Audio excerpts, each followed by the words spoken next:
El capital de trabajo es una inversión variable con respecto a las ventas porque corresponde a los recursos que requiere la empresa para mantenerse en operación. Es el capital circulante. En resumen, el capital de trabajo es lo que necesitas tener disponible para que tu negocio funcione en el día a día. Ojo, esta afirmación es muy importante. El capital de trabajo debe financiarse con recursos propios y no con deuda o aportes de socios. Tú encuentras que los bancos te ofrecen créditos de capital de trabajo, pero esto es muy delicado. Sobre esto vamos a volver más adelante, porque realmente tu negocio debe estar en la capacidad de generar los fondos de capital de trabajo. Ahora, hay un concepto interesante que es el de capital de trabajo neto operativo. Aquí hay una formulación que te voy a dejar y con esta vamos a trabajar de ahora en adelante. Se calcula tomando las cuentas por cobrar más los inventarios menos las cuentas por pagar. Lo correcto siempre es que entendamos el capital de trabajo como una proporción de las ventas. Y por eso no tiene mucho sentido que hables de capital de trabajo en términos absolutos como de tantos millones, sino en un porcentaje. Esto quiero que lo tengas muy presente. Veamos aquí un ejemplo de cálculo. Tenemos un periodo 1 y un periodo 2 en dos escenarios. Nuevamente, el ejercicio de las variaciones. Tenemos ventas, cuentas por cobrar, el inventario y el capital de trabajo operativo. Aquí abajo ya lo vemos incorporando el capital de trabajo neto, que es considerando también el tema de proveedores. Bueno, y ya empezamos a tener acá sensibilidad. Tenemos ya aquí conclusiones cuando hacemos este tipo de ejercicios de variación. Acá en este escenario número 1 vemos que las cuentas tuvieron todas una variación del 20%, pero en este escenario 2 estamos viendo que las ventas incrementaron un 20%, pero las otras tuvieron una variación mayor. ¿Qué pasa con eso? Si hacemos la diferencia entre una y el otro, vamos a encontrar unas cifras que son fondos ociosos. Ya acá tienes una primera vista. Conclusión, esto genera un costo de oportunidad para la empresa porque son recursos que se hubieran podido destinar de mejor manera. Entonces, una primera conclusión es que hay que impedir que las cuentas por cobrar, los inventarios y las cuentas por pagar crezcan en mayor proporción que las ventas. Mira que esas comparativas de variaciones son súper relevantes. No te preocupes, que todo está en las plantillas y te queda este ejercicio grabado y las notas de como lo que hay que resaltar y en donde debes enfocar tu mirada para que no te pierdas viendo tantos números. Estamos aquí hablando de unos cuantos, pero que son contundentes. Ahora, esto aquí en este recuadro tú vas a ver también cuál es el incremento del capital de trabajo. Mira que estas métricas son fundamentales porque ya te hablan de cuánto capital de trabajo requieres para crecer. Si por ejemplo en este escenario vas a saltar de unas ventas de 2.500 a 3.000, vas a por lo tanto a consumir más capital de trabajo, porque hablamos que el capital de trabajo es una proporción de las ventas. Eso quiere decir que necesitas recursos y como lo dijimos antes, ese incremento en este caso de 100 debe financiarse con el EBITDA. Veamos ahora otro concepto que es el tema de la productividad del capital de trabajo, que no es otra cosa que su relación con las ventas. Capital de trabajo neto operativo dividido en las ventas. Este indicador, ¿a qué se refiere o para qué nos va a servir?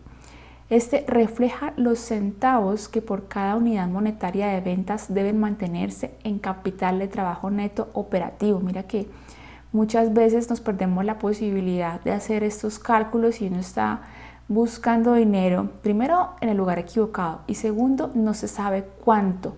Y al gestionar las finanzas se debe tener certeza de cuánto y para qué. Esas dos preguntas son fundamentales. Lo ideal es mantener el número más bajo posible, lo cual implica que a medida que la empresa crece demanda menos capital de trabajo, liberando más caja para los accionistas. Es decir, debemos llegar a un punto tal en que el crecimiento no consuma más, sino que tenemos que ser tan eficientes que el crecimiento nos genere caja y no solamente la consuma. Ahora bien, el cálculo de este indicador, al contrario, porque vamos a también medirlo de manera diferente, es decir, las ventas sobre el capital de trabajo, es una medida de la eficiencia con que una empresa aprovecha los recursos para aumentar su valor, porque se puede interpretar como la cantidad de dinero que una empresa vende por cada unidad monetaria invertida en capital de trabajo neto operativo. Te lo dejo este bullet como manera de información, pero quiero que nos quedemos con esta formulación de ahora en adelante.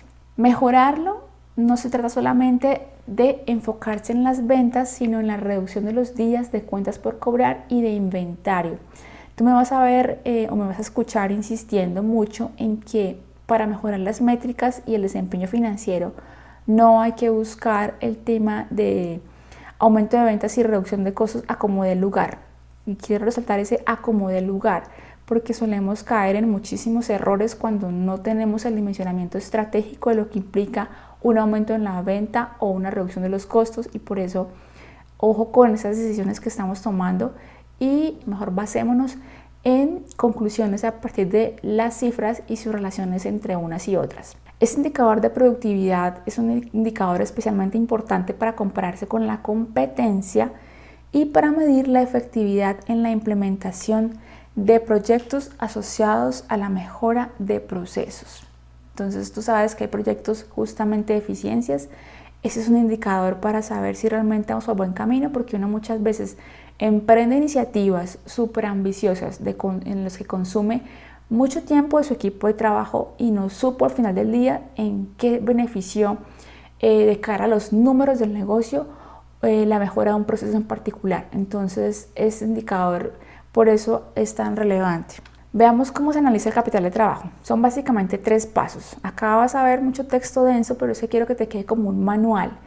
Entonces por eso todo está determinado como en pasos en el ABC, porque este va a ser tu manual de consulta para ejecutar tu análisis financiero. Ahora te quedan las plantillas y sobre la plataforma puedes formular las preguntas. Si tal vez no estás seguro de alguna conclusión que estás generando o de algún número que tal vez no sabes cómo leerlo correctamente o tienes dudas, tú haces las preguntas en plataforma. ¿Listo? El paso número 1 para analizar capital de trabajo es comparar la variación de las cuentas por pagar a proveedores de bienes y servicios versus la variación de las ventas, para verificar que la mejora de la productividad del capital de trabajo no sea por aumentar los días de pago a estos proveedores. Esto parece como escrito en chino o en ruso. Lo que te quiero decir aquí es que las métricas, todas las razones financieras son susceptibles de mala interpretación o de manipulación inclusive, y por eso es tan importante como que de primera línea tú quites el ruido que te puede llevar a tomar o a generar una conclusión equivocada, porque tú puedes ver una mejora en este caso del capital de trabajo, de la productividad del capital de trabajo, pero vía proveedores. Es decir, decidiste este mes, porque era cierre de trimestre, porque era cierre de año, bueno, o de los últimos 2-3 meses, decidiste demorar más el pago de proveedores y solías hacerlo a 30 días por tu política, por la negociación, pero de repente dijiste no, pues voy a pasarlo a 60, deliberadamente, sin ser estratégico. Esto tiene 2 elementos. Uno, pues que castigas a los proveedores, y número 2, que estás distorsionando la realidad del negocio. A propósito o no, digamos, salto de pagar de 30 a 60 te mueve las cifras y te va a nublar tu vista de una conclusión real y certera de tu negocio. Entonces, por eso aquí la propuesta es que primero compares esa variación de cuentas por pagar a proveedores de bienes y servicios, esto quiere decir, versus la variación de las ventas, para verificar que no sea por haber aumentado los días de pago a proveedores. Entonces, una vez ya como que das check a esto, ya dices, bueno, ok, no es por haber castigado a proveedores que estoy viendo una mejora. Entonces, acá es importante que de una vez limpies la información de este posible efecto que no te permitiría concluir apropiadamente. El paso número 2 ya es ver las variaciones de todas las demás cuentas versus la variación de las ventas. Vas a ver entonces qué tanto aumenta o disminuye, es decir, comparativamente con las ventas. Y aquí puedes encontrarte dos escenarios. El número 1 es si en estas comparaciones se evidencia que hubo liberación de caja porque las cuentas por cobrar y los inventarios incrementaron menos que las ventas, es decir, disminuyeron los días de recuperar tu dinero 60 pasaste a 30 y que la de proveedores aumentó. La pregunta aquí sería, ¿para dónde se están yendo los recursos? En este caso se debe determinar si hay desvío de recursos, lo cual se puede estar dando por inadecuada financiación de las inversiones, es decir, crecimiento de la capacidad instalada por inversión en activos fijos o en el desarrollo de nuevos productos, ausencia de estrategias de financiación para fondear estas inversiones. Mira que esta métrica te está diciendo de una vez que hay algo que debes analizar adicional. ¿Qué está pasando con el dinero que tú estás liberando? Porque se dice de liberar. Si tú tienes caja, si tú traes de vuelta el dinero a la empresa mucho más rápido, porque estás cobrando más rápido, quiere decir que tu dinero está circulando a mayor velocidad. Entonces, ¿a dónde se está yendo ese dinero? Entonces tienes que tener cuidado que esto que es destinación de capital de trabajo no se esté quedando ni en inversiones, ni en deuda, ni en reparto de utilidades y pues menos en pérdidas, ¿no? Entonces, ojo con estas 4 alternativas de desvío.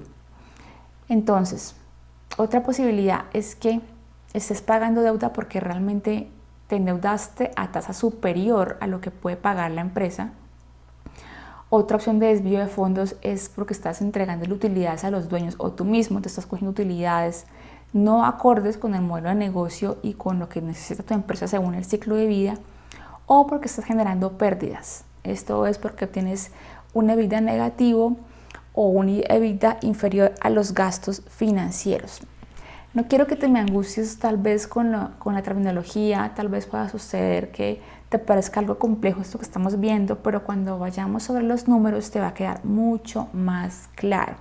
Y en los ejercicios de Excel, como todo está formulado, sabes de dónde viene y por qué se están ejecutando estos cálculos. Ahora, hay que también chequear un escenario número 2, es que si en estas comparaciones se evidencia que hubo un déficit de caja porque la cuenta por cobrar y los inventarios incrementaron más que las ventas, acá lo que tienes que preguntarte es, si no fueron los proveedores los que financiaron este déficit, ¿de dónde está saliendo el dinero para cubrirlo? Las respuestas posibles en este caso son venta de activos, restricción en el reparto de utilidades, aportes de capital o aumento de la deuda. Esta es la más usual. Aquí una nota al pie. Si el indicador de productividad de capital de trabajo mejora, debe validarse que no haya sido únicamente a costa de incrementar los días de cuentas por pagar a proveedores. Pues en esencia ya te lo había dicho, pero pues te lo pongo acá de todas maneras. Y finalmente, en capital de trabajo, el paso número 3 es generar las conclusiones a partir de lo observado en los pasos 1 y 2. Las 4 conclusiones posibles a las que se puede llegar son: la primera, que hubo un manejo prudente del capital de trabajo. La segunda es que existe un déficit de caja sin detrimento de los proveedores, es decir, mantienes tu política de proveedores normal, la que negociaste, y pues por eso no se atribuye a este rubro el tema de los cambios en el capital de trabajo. La tercera conclusión puede ser que existe un déficit de caja con detrimento de los proveedores, que esto pues te puede generar distorsiones. La cuarta conclusión es que hay una evidencia de desvío de recursos, y de estas últimas 3, que todas representan un riesgo de liquidez, es la cuarta de una evidencia de desvío en los recursos. Es la más grave de todas y sobre la que hay que ir a profundizar.